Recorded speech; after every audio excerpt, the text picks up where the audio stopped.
Assalamualaikum warahmatullahi wabarakatuh. Kami dari kelompok 4 akan menjelaskan mengenai manajemen kompensasi.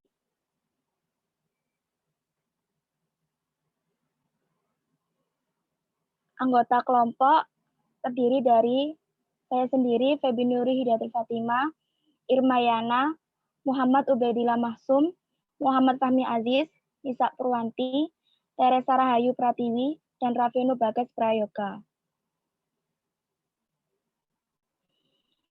Dalam manajemen kompensasi, kita akan menjelaskan mengenai satu, pengertian manajemen kompensasi. Yang kedua, tujuan manajemen kompensasi. Yang ketiga, bentuk kompensasi. Keempat, syarat pemberian kompensasi. Kelima, asas kompensasi. Keenam, komponen penting kompensasi. Dan yang terakhir yaitu sistem pembayaran kompensasi. Yang pertama, pengertian manajemen kompensasi. Menurut Cahyani, dalam strategi dan kebijakan manajemen sumber daya manusia, manajemen kompensasi adalah proses pengembangan dan penerapan strategi, kebijakan, serta sistem kompensasi yang membantu organisasi untuk mencapai sasarannya dengan mendapatkan dan mempertahankan orang yang diperlukan, dan dengan meningkatkan motivasi serta komitmen mereka.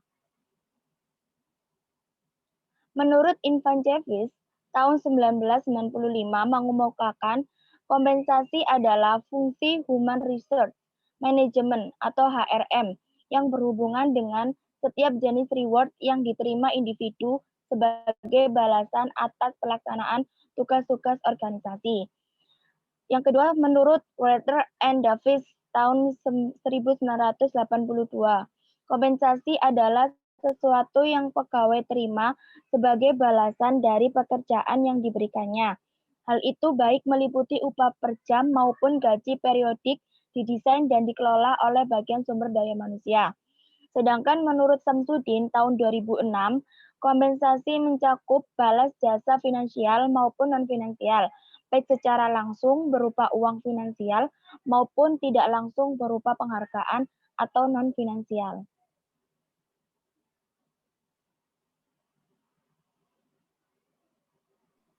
Selanjutnya yaitu tujuan manajemen kompensasi. Yang pertama, meningkatkan produktivitas kerja. Yang kedua, memenuhi peraturan hukum yang berlaku. Yang ketiga, memajukan organisasi atau perusahaan. Yang keempat, menghargai dan meningkatkan prestasi karyawan. Yang kelima, mempererat hubungan kerja karyawan dan perusahaan. Dan yang terakhir, pemenuhan kebutuhan ekonomi.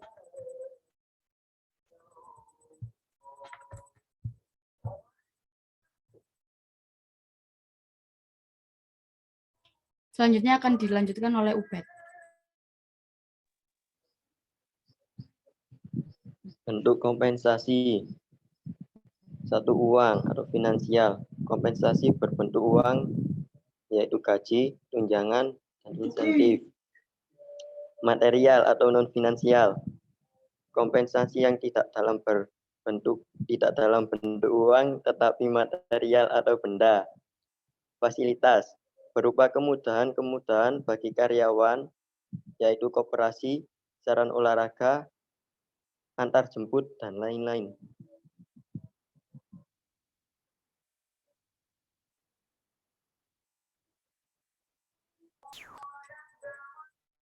Selanjutnya oleh Fahmi Aziz.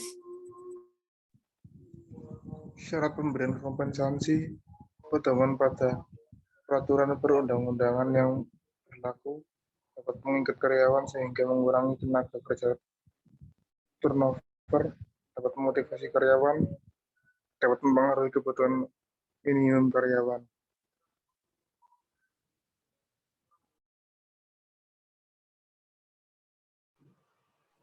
Selanjutnya ada asas kompensasi. Yang pertama adil. Besar kompensasi yang dibayar harus disesuaikan dengan prestasi kerja, jenis pekerjaan, resiko, tanggung jawab, dan jabatan kerja. Yang kedua, kelayakan.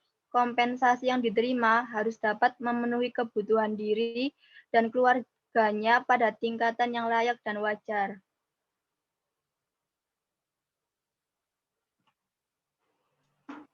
Selanjutnya ada komponen penting dalam program pemberian kompensasi. Yang pertama ada organisasi administrasi, yaitu bertugas dalam pengorganisasian dan pengadministrasian pemberian kompensasi yang baik.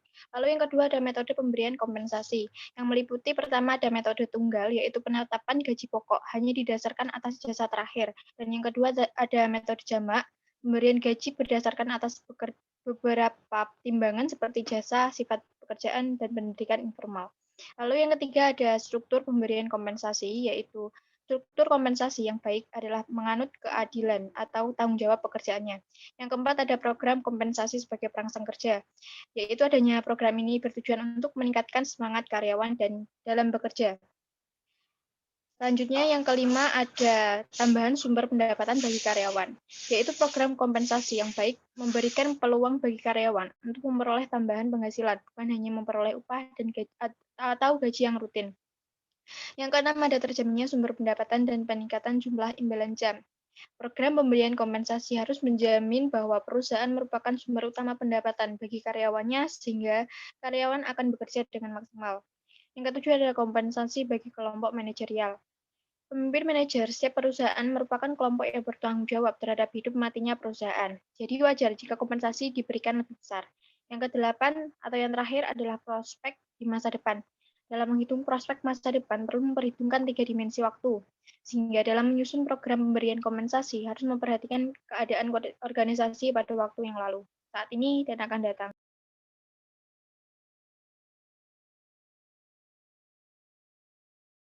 Selanjutnya akan dilanjutkan oleh Bagas.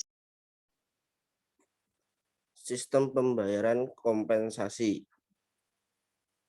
1. Sistem waktu. Pemberian kompensasi itu biasanya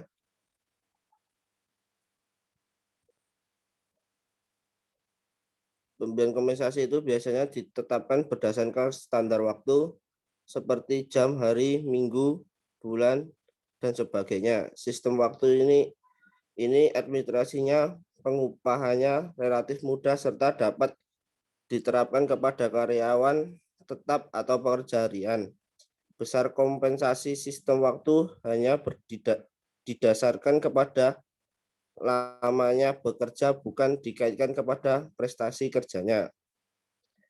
2. Sistem hasil.